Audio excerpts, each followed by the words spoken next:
સંવત 1872નો શિયાળો વહી રહ્યો હતો. ભગવાન સ્વામિનારાયણના ઉચ્ચ કોટીના મહિલા ભક્ત અને ધર્મપુર રાજ્યના 500 ગામના સમૃદ્ધ રજવાડાના વયોવૃદ્ધ રાજમાતા કુશળ કુંવરબાના મહેલમાં સન્નાટો છવાયો છે.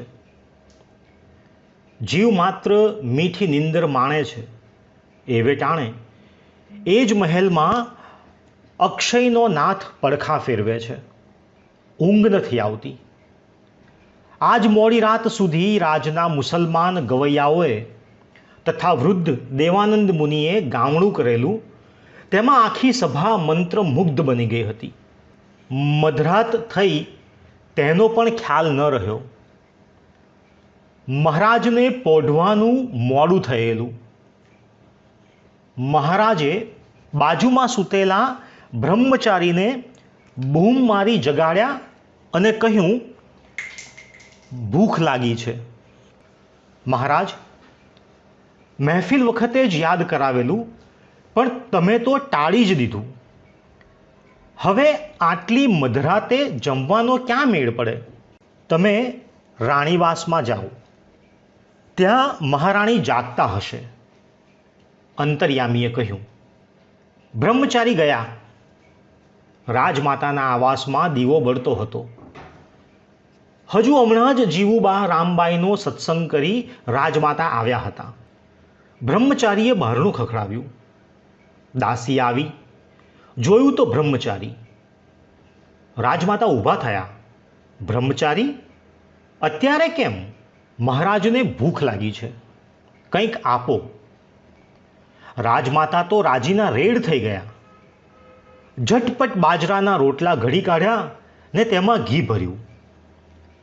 અથાણાને દહીંની માટલી સાથે લેવડાવી અને જાતે મહારાજને ભક્તિભાવથી જમાડવા દોડ્યા.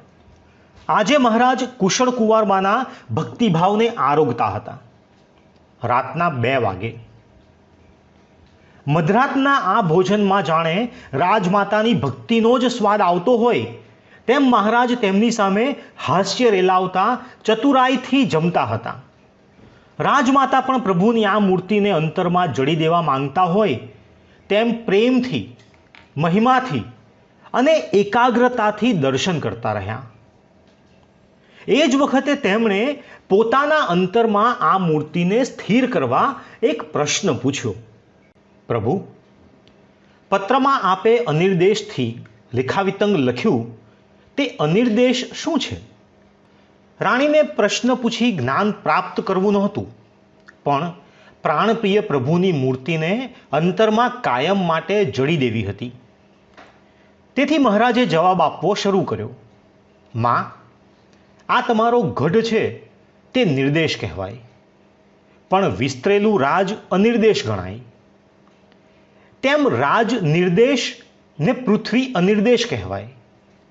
આમ ગણાવતા પૃથ્વી, જળ, તેજ, વાયુ, આકાશ, અહંકાર, મહત્વ, પ્રધાન પુરુષ, પ્રકૃતિ પુરુષ, આ બધા એક એકથી મોટા છે ને નિર્દેશ અનિર્દેશ છે.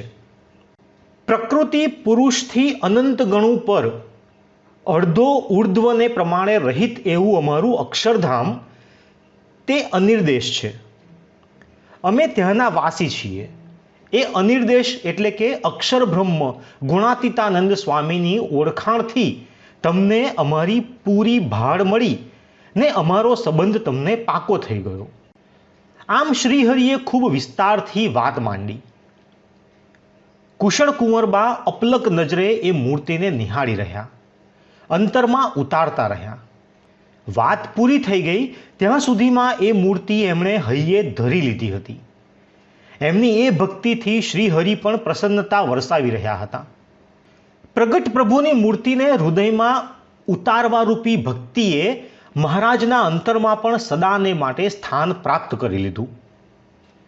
ક્યારેય પણ ભક્તિની વાત નીકળે ને શ્રીહરિને કુશળ કુંવરબાના નામનો ઓળકાર આવી જતો કે જેમ ધરમપુરમાં કુશળ કુંવરબાઈ હતા તે અમારા દર્શન કરતા જતા હતા અને દ્રષ્ટિ પલટાવીને મૂર્તિને અંતરમાં ઉતારતા. તેમ દર્શન તો મને યુક્ત દ્રષ્ટિને એકાગ્ર રાખીને કરવા. મહારાજ ધર્મપુરમાં 15 દિવસ રોકાયા. તે દરમિયાન રાજમાતાએ 2 વાર તો હાથી ઉપર બેસાડીને મહારાજની સવારી કાઢી હતી. વળી મહારાજ માટે જાતે કમોદ ફોલી અણી શુદ્ધ ચોખા કાઢીને મોકલતા. કાઠિયાવાડના દરબારોને રાજની સાઈબી સ્વર્ગ જેવી લાગી.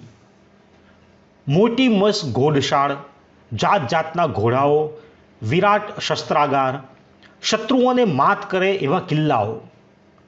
રાણીએ આ બધું શ્રીહરિને હોંશે હોંશે બતાવ્યું અને પછી તાંબાના પત્રા પર આખું રાજ્ય શ્રીહરિને સમર્પણ કરું છું તે ભાવનો લેખ અર્પ્યો.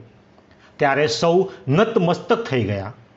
જોકે શ્રીહરિએ ફક્ત તેમની ભક્તિ સ્વીકારીને કહ્યું, અમે રાજ્ય કરવા નથી આવ્યા, એ તમે કરજો, પણ હૃદયમાં અમારી મૂર્તિ અખંડ રાખજો. રાજમાતાએ આ શબ્દો અંતરમાં અંકિત કરી લીધા. શ્રીહરિની દિવ્ય મૂર્તિમાં ભક્તિપૂર્વક પોતાના હૈયાના તારને જોડી દીધો અને શ્રીહરિની અપાર પ્રસન્નતા પામીને છતી દેહે મુક્ત પદવીને પામી ગયા.